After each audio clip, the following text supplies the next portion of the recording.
So today we're going to be talking about how to use Lifeline from Apex Legends as a beginner player.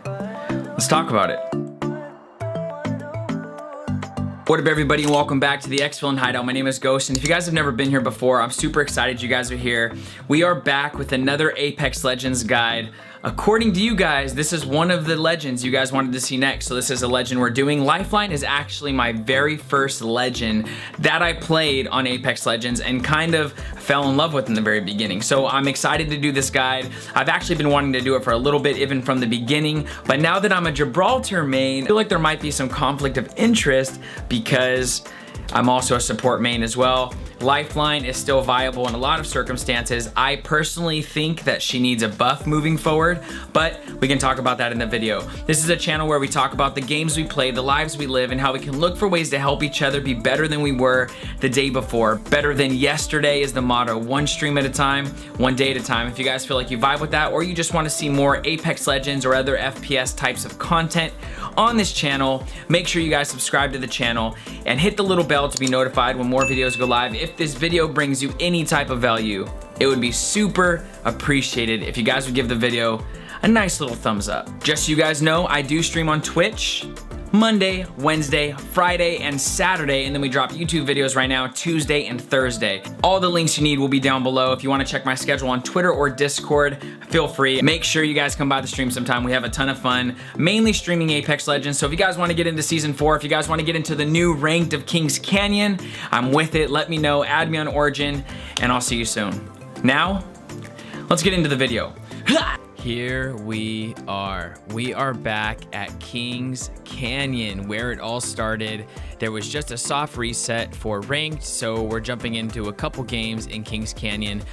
Guys, if you are new to Apex Legends, I just want to say welcome to the game. I really hope that you find it enjoyable, and just like every game, there's going to be pros and cons about the game, but I'm having a ton of fun playing it, and when I'm not playing it, I am thinking about it, so let's just say I'm addicted.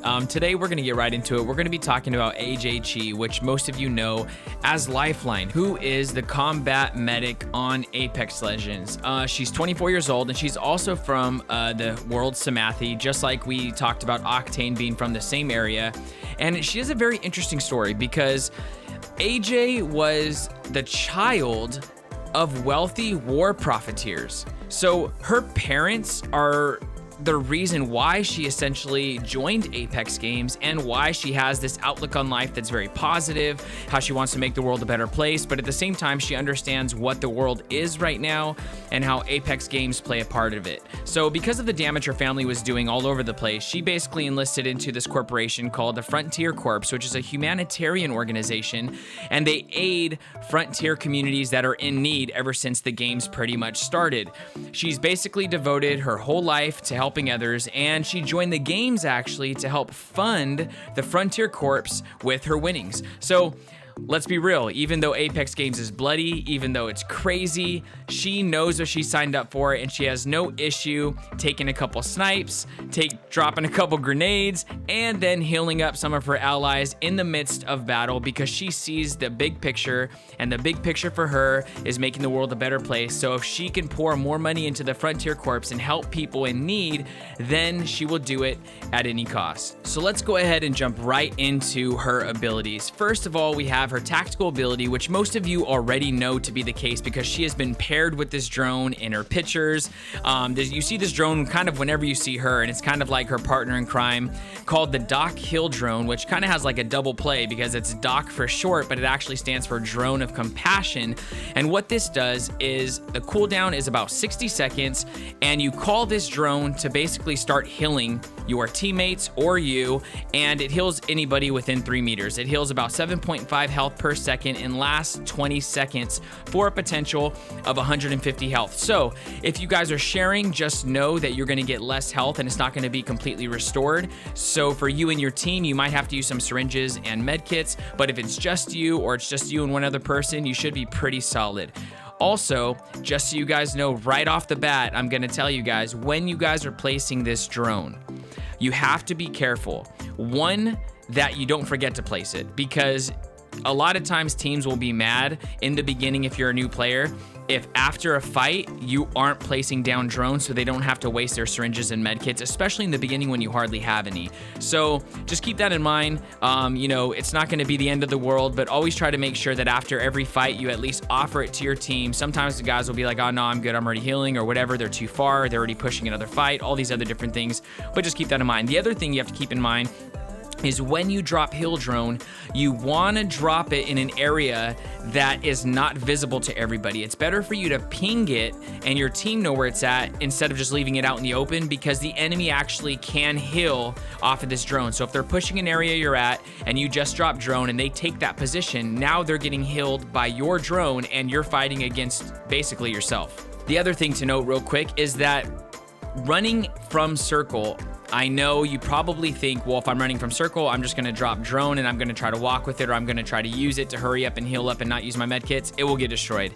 It doesn't work outside of circle, so just keep that in mind. And lastly, talking about the drone, I would not recommend not carrying any med kits or any syringes. I do see some people play this way because they feel like, I have my drone, I get all the health that I need, but it's a 1 minute cooldown. So if you're getting into multiple fights, you pretty much are screwed unless you're asking your team for syringes and medkits. And then the other thing is when you are healing on your drone, you want to make sure that you are healing your shields while your drone is healing you. That way you get the double shield and health heals, and it ends up happening a lot faster. I would recommend just keeping fewer, but not keeping zero. Now we're gonna talk about her passive, which is Combat Medic. Yeah, it's the same term used to describe who she is, and in my opinion, this is the strongest part of her kit. There is something about her passive that just feels so good, and leaving Lifeline to play another legend actually is kind of frustrating because you're used to this perk. What this does is it helps you revive down teammates faster while protected by a shield wall that can't be penetrated by bullets or grenades, kind of like Gibraltar's, except it's not a dome, it's just a front shield that kind of spans over a certain distance in width. And healing items are used 25% faster, so you're rezzing faster. You have a wall in front of you, which people will push, just to keep that in mind. And you also have healing items faster, so you can quickly pop behind a rock and pop a cell in 2 seconds and get right back into the fight. Batteries, Phoenix kits, literally anything. Syringes, they all are 25% faster, which is huge in winning fights. So the other things I want to mention about this means that ultimate accelerants also fall into this category. So you get to pop these at 5 seconds instead of 7 seconds, essentially, which means you should be eating up all of these because it's going to help you get care packages earlier in the game to get items, which we're going to talk about in a second. The other thing is lifelines should always be given the gold backpack, because gold backpack lets you revive people, giving them 50 plus bonus shields and health when they pop up for being revived. So what you kind of want to do, because you have combat medic, you want to be the one reviving people. It should be your priority to revive people because you have the shield, and the other person should be covering you. At the same time, because you're going to be doing all the reviving, you should have gold backpack at all times. And lastly, this is just kind of a random tip. The only time I would recommend lifeline not, I know I said every single time revive, but the only time I would recommend not reviving is in a situation where you are in the middle of a fight and you want to get that revive and Bangalore drops smokes.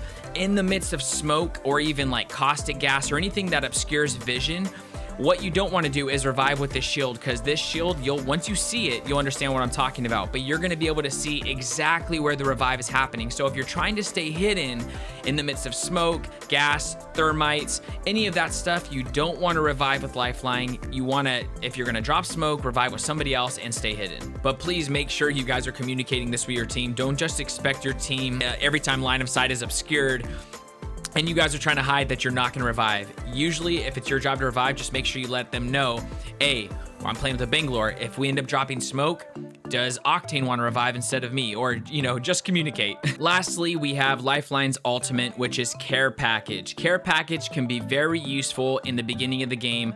I'm a little bit underwhelmed with Care Package towards the end of a game because most of the time you already are pretty kitted and you don't really need anything that Care Package will have to offer. But I do want to talk about one thing that Care Package does have to offer in in-game, and that is cover. I don't see many people using this as cover as something that you can climb on, climb off, move around. Sometimes circle ends in the middle of nowhere, so save this for the end, and it has been proven to provide good cover in times where you really need it. But for the most part, what you want to do is you want to eat up those alt accelerants in the very beginning and get as many care packages as you can before your first, like, maybe few fights. That way you can really utilize the stuff that comes out of it. The first slot is going to give you a chance to have level 3 body shield, helmet, or knockdown shield.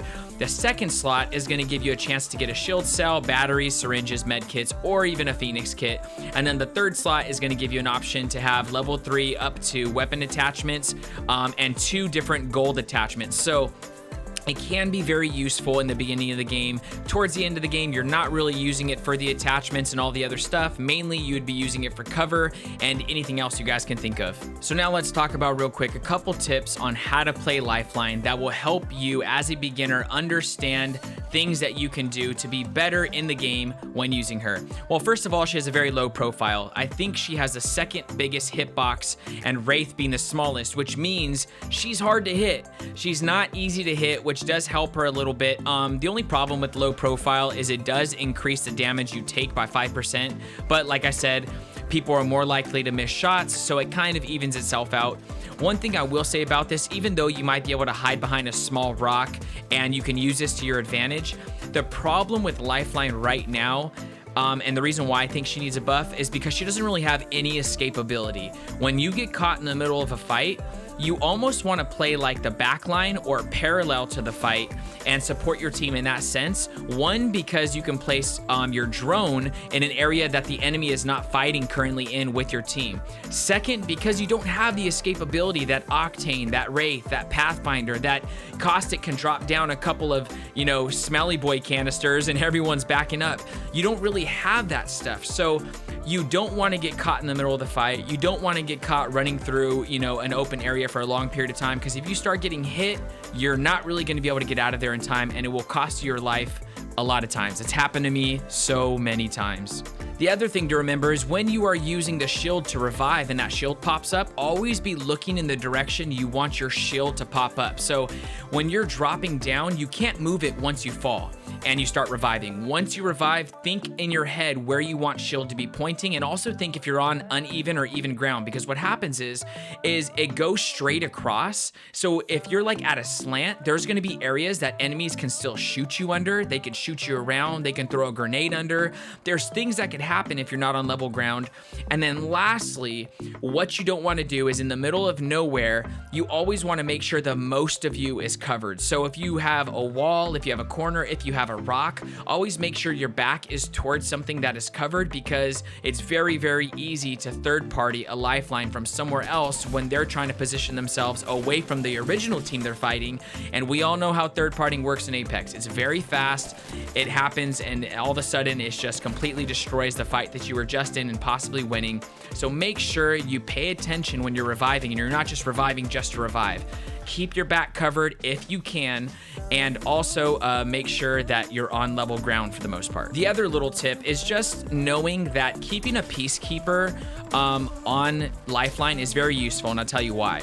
There's something that you're not going to do as a beginner as much, but you're going to start to learn, is you can actually play her revive shield. What happens is as soon as you stop reviving, it disappears. So what you could do is you could actually bait people who want to push your shield, because people will push your revive shield, and you bait them. As soon as they come up close, you stop reviving, pull out the Peacekeeper, take a shot, go back to reviving. They're going to push again, and you do the same thing. And a lot of times you can keep people either away while you revive, or you can actually get some kills or downs in the midst of that. All right, guys, I don't want to go too deep into her kit and make you guys feel overwhelmed playing her. This is a beginner guide. We will be doing more guides in the future, and also some tips and tricks videos if you guys want to learn more.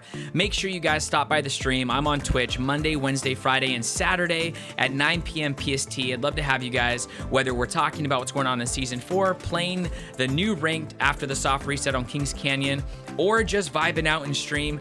always a pleasure to have you around. The other thing I want to mention quickly is that we have a Discord. The Discord is growing literally every single day. I'm so proud of the community that we've been building, and there's a lot more Apex Legends players as well as Warzone players, and I'm just really excited about it. Both games I've been playing a lot of, so make sure you guys join the Discord. There's console players and PC players, so you guys shouldn't be without a party as long as you get in there, start engaging with people, and let's talk about Apex Legends. Thank you guys so much for being here. I really hope that this guide brought you guys some value. Make sure that you guys subscribe to the channel and hit the bell to be notified when more videos go live, since we are doing weekly Apex Legends content. I am streaming full-time and doing content creation on YouTube full-time, so be expecting a ton of more content, especially for the next 4 to 8 weeks, because I'm actually not working my day job and I'm doing this full-time. Make sure that you guys comment down below. Let me know what other Apex content you want to see. Do you want to see guides on weapons? Do you guys want to see guides on movement?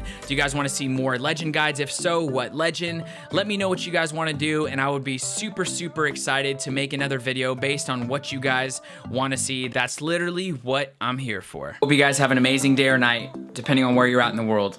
And I'll catch you on the next one. Peace.